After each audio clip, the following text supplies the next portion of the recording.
Specialization is determining where you are going to specialize, which we'll talk about in your product or service. And I'll talk about this, I'll define it a little bit better. The second is differentiation. Differentiation is really the key to business. They say that all business strategy is differentiation strategy. Competitive advantage is how it is that you are different and better than your competitors. Because human beings in the marketplace, customers, always want to know, why should I buy from you rather than from someone else? And you'd better give me a better reason than your competitor does, or I'll buy from your competitor. And it's not personal. It's just, I want to get the very best deal. As a customer, I want to get the highest quality for the lowest price.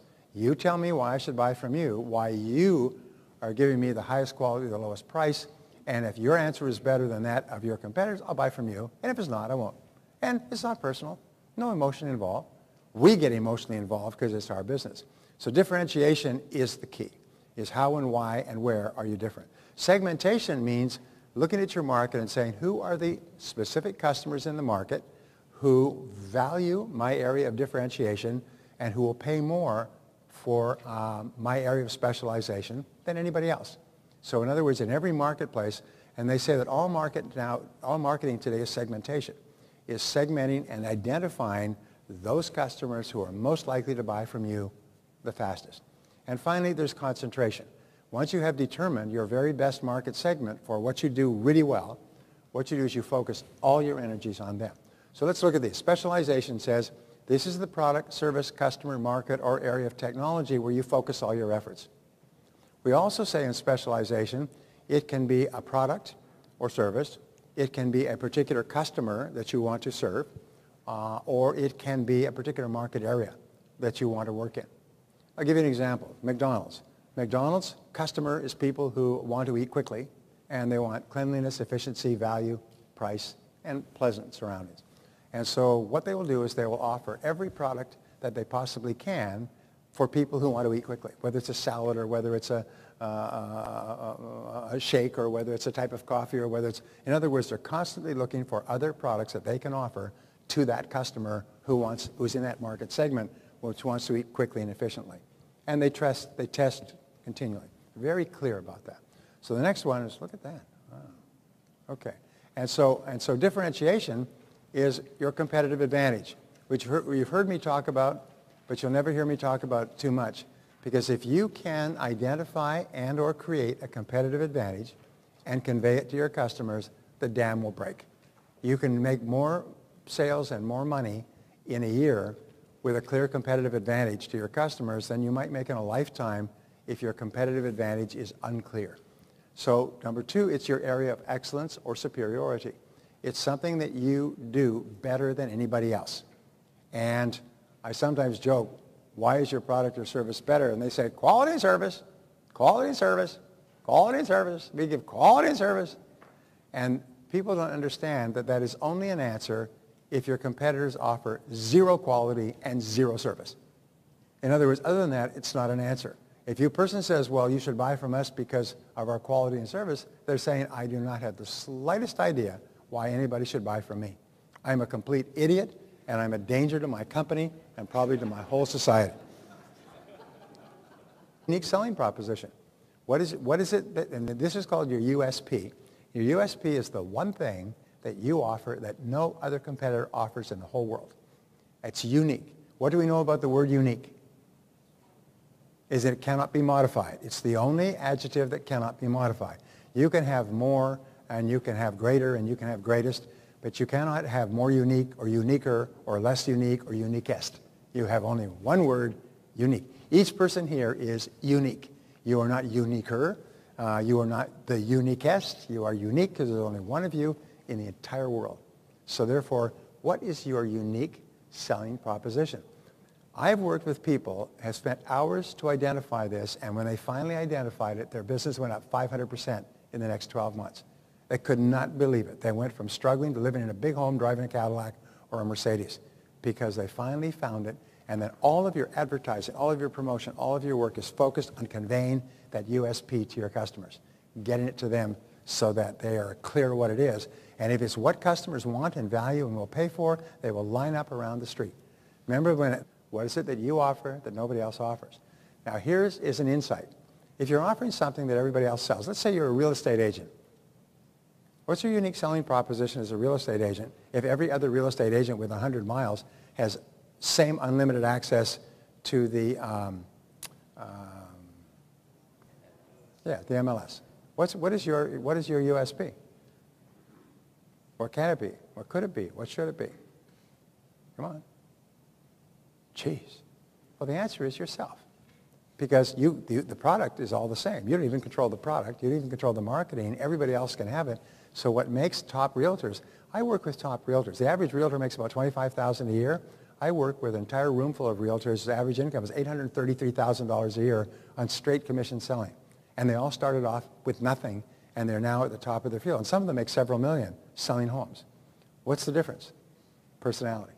Personality, preparation, punctuality, friendliness, warmth, follow-up, notes, phone calls, contact. In other words, they make a supreme effort to build a really high-quality relationship with a home buyer or home seller so that that person will never think of going anywhere else. I know because I've worked with some of these people in buying and selling my homes, and I would never buy or sell, buy or through anybody else but these people because they are so good at what they do. And every one of them started off on the street knocking on doors and dialing for dollars and made a decision that their unique selling proposition was going to be themselves. And you, as an independent business owner, can make that decision as well. Make the decision that I'm going to take such good care of my customers would never go anywhere else. I don't have to give them blandishments or discounts. I'm going to take such good care of them that they will eagerly come back to me. So number 4 is where are you or could you be the best? Where are you or could you be the best? And this is the great question because everybody here has the ability to be the best at something.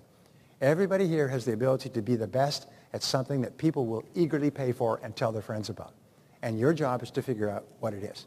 Your job is to figure out what it is and then do continuous and never-ending improvement until finally people say, you know, you're the best. You are really good at what you do.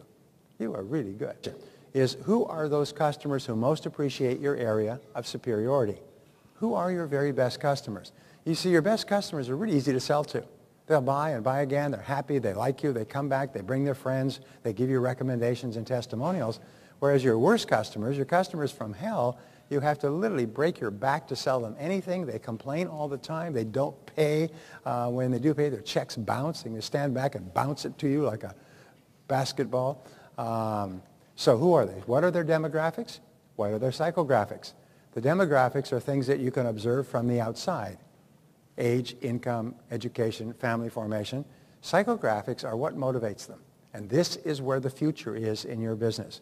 And every person has psychographics, and they have a key psychographic. I'll tell you this in a second. How would you describe your perfect customer? I do this, by the way. I said, imagine that you were at a social or business gathering, and you're networking, and someone came up to you and said, look, I know a lot of people in this community. How would you describe your perfect customer? Don't tell me what your product or service is. I don't want to hear. Just tell me who would your perfect customer be in terms of their wants, needs, age, education, income, position. And so you would have to describe your perfect customer without mentioning your product or service at all. The person would not even know what you sold. You describe the customer. This is what this person is. This is what they are. This point I was making with IBM is IBM realized that when they first started selling the 360 mainframe in 1964, the customer was really the president of the company making a major strategic decision, are we going to put everything in our company on computers? Because everything was paper at that time, you know. And so they would have to make their presentations to the senior executives of the company and work out all the numbers and so on. But as computers became more and more popular and they started to have PCs and desktops and so on, the whole decision-making shifted to the purchasing manager of the large companies. And so they had to focus and change all of their marketing so it focused it on purchasing managers. And they learned more about how purchasing managers think and walk and talk and eat and breathe and communicate and where they're educated and the size of their family and their income and their psychographics and demographics. And they focused all of their effort on purchasing managers and became the biggest selling company in the world. 80% of the world market because they knew their customer. I hope I'm making a point here. Many people, you say, describe your customer to me without mentioning your product or service. They go, huh? Well, somebody wants it? Duh. All right. So demographics. Here are the key demographics. And by the way, if you don't know these find out. What we do, you know how we find out? You do surveys. Ask your customers, offer them a prize if they'll fill in the blanks. Age, gender, that's important. Income, how much do they earn? Education, how well educated are they? Occupation, what sort of work do they do? Location, where do they live, and so on. And family status. Those are the main demographic features. And you've got to be very clear, because if you change the demographics of your customer, you change your total marketing approach, your selling approach, your packaging, your product, your service, your people, and everything else. Now, your psychographics are even more important, and this is really neat, is what are their goals and ambitions? Because remember, people are motivated to buy because you offer to help them achieve a goal that they have. Or, what are their wants and needs and motivations? They're motivated to buy because they have a need for what you're selling. And what are their hopes and dreams and aspirations? Where do they want to be in the future? And can your product or service help them get there? And 4, what are their fears or doubts or worries? Here's one of the great breakthrough discoveries for me in the last few years, is there's always one reason why people will buy from you. There's one major reason, and you have to find out what it is and convince the prospect that you can give them that benefit. There's always one major fear that will hold them back. There's always one major doubt that holds them back from buying, and you must find out what that is and alleviate it. You've got to do both in every sale. What's the major reason? How does Brendan alleviate the fear of making a mistake of going to his program? How does he do that? Yes. Not only that, not only is the entire fee is refundable, he'll pay your airfare and your hotel. And he does, by the way. He'll pay your airfare and hotel for coming just to not waste your time, because he's so confident in the value of his program. So in other words, he's making it a risk-free thing for you to do. What is the biggest risk that you have with Brendan's terms and conditions? That you'll really like it and won't want your money back. And you'll be out the money that you had paid because you really enjoyed it, because you got your money's worth. Geez, that's a real tough downside. And number 5 is, what is the problem to be solved? We call this PTBS, PTBS, PTBS, problem to be solved, problem to be solved, problem to be solved. People buy your product or service because they've got a problem to be solved, like a parrot. Problem to be solved, problem to be solved, problem to be solved. And a goal unachieved is a problem unsolved. A need unsatisfied is a problem unsolved. A pain not taken away is a problem unsolved. This is the focus of your business. What is the problem that you solve for your customers when they use your product or service? And you must know that with crystalline clarity. All your advertising, all your promotion, all your business is based around conveying that crystal to your customers so they understand crystal. You know how a cafe advertises on the side of the freeway or the highway? You're going down the road, you see a great big, it doesn't say mom and pop's best-selling meatloaf and family cooked food and come and visit us sometime. It says a big sign that says, hungry, question mark. And the next one says, turn at the next exit for the best food on the highway. In other words, they first of all get your attention, because if you're hungry, what happens? Hungry. You'll see that. It's reciprocal. Your reticular activating system will see that. You'll see that word hungry. Now it's got your attention. The next sign is turn here for food. You want food? Turn now. Real simple. So concentration is the 4th part. Concentration is where you focus your time, money, and resources. Remember the old saying, 50% of my advertising is wasted, but I don't know which 50% it is. Well, maybe 80%, 90% of advertising and promotional dollars are wasted. And if you can just increase the efficiency of your advertising by focusing your message with greater clarity on your best customers, you can get 5 and 10 times the response per dollar of advertising that you were getting before. So what are the best possible ways to contact your ideal customer? And this is moving very quickly today. It's shifting all the time. Second of all, what are the best possible media for you to use? Most of you use the internet exhaustively, but the internet is only one method of communication, and it's still small relative to all the other forms of advertising and promotion. I have a friend who does $35 million a year with radio ads, 60 to 120-minute radio ads, to get people to phone a number where then they are interviewed and then sold into another telephone call where they are introduced to a product which takes them to another telephone call. Does $35 million a year with radio ads. So there's all kinds of ways. Imagine if you could run an ad, 60 seconds, and how do you test an ad? We're working with one of the top companies in the country. They develop an ad, they narrate the ad, they are happy with the ad, and then they run the ad in a tiny market. A small town, they pay $5,000, get 50 spots, and see what kind of response rate they get. They will run the ads 5 days a week. They'll run one ad on Monday, one ad on Tuesday, Wednesday, Thursday, Friday, and 5 different ads, and they'll see which one causes the phones to ring. And then they'll take that, and they'll run it in New York. And what works in Podunk is going to work in New York at 100 times the scale. In other words, they debug the system, get a nice ad. And what if you could have an ad that would cause qualified people to phone you all day long? Phone you and call you and say, please, please, please, sell me your product or service. I've got my credit card handy. Is that possible? Say yes. It's being done all the time. Do you ever listen to radio?